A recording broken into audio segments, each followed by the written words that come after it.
Cardinal were sparked by the release of thousands of pages of documents. They detail what church leaders knew when about former priest and convicted child molester John Gagin. WBZ I-Team reporter Joe Bergantino has obtained and read many of those documents. Tonight, he shows us what he's found. There is no question now that John Gagin's superiors in the Catholic Church knew for decades he was a child molester. Now these court documents obtained by the I-Team show that Gagin's superiors, including Cardinals Bernard Law and Umberto Medeiros, supported and consoled Gagin instead of treating his behavior as a crime. Take a look at this 1982 letter from then Cardinal Medeiros to Margaret Gallant, the aunt of 7 young Gagin victims. Medeiros, referring to Gagin, writes, "We must love the sinner and pray for him."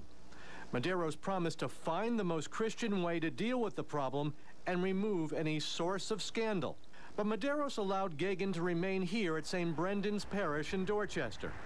In 1984, Gallant wrote to then Archbishop Law about Gagin, saying, "We do not accuse this priest of sin, but rather we speak here of crime." In response, Law promised to investigate. But a few months later, Law transferred Gagin to St. Julia's in Weston. By 1989, Cardinal Law learned again that Gagin was molesting children. Take a look at these notes of a conversation between one of the Cardinal's top bishops and Dr. John Brennan, a psychiatrist treating Gagin. The psychiatrist says of Gagin, "You better clip his wings before there is an explosion. You can't afford to have him in a parish." In this deposition obtained by the I-Team, that same psychiatrist says he told church superiors that Gagin should not work with children. But the church sought a second opinion from a psychiatric hospital in Connecticut. That hospital's conclusion, it was safe to return Gagin to St. Julia's, and that's what Cardinal Law did. In this November 1989 letter to Gagin, the Cardinal wrote, "I am confident that you will again render fine priestly service to the people of God in St. Julia Parish." Gagin continued to molest young boys. In 1993, the Cardinal finally removed him from St. Julia's and forced his retirement in 1996.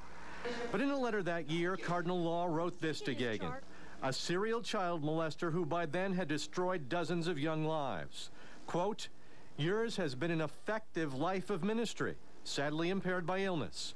On behalf of those you have served well, and in my own name, I would like to thank you. God bless you, Jack." Other documents which the church was forced to make public show that Gagin actually applied to be the pastor or head priest at St. Julia's in Weston in 1990. Church officials turned him down, but actually encouraged Gagin to apply for other pastor positions. All these documents together point to a pattern of a church more concerned with protecting its own than with protecting innocent children. I'm I-Team reporter Joe Bergantino, WBZ 4 News.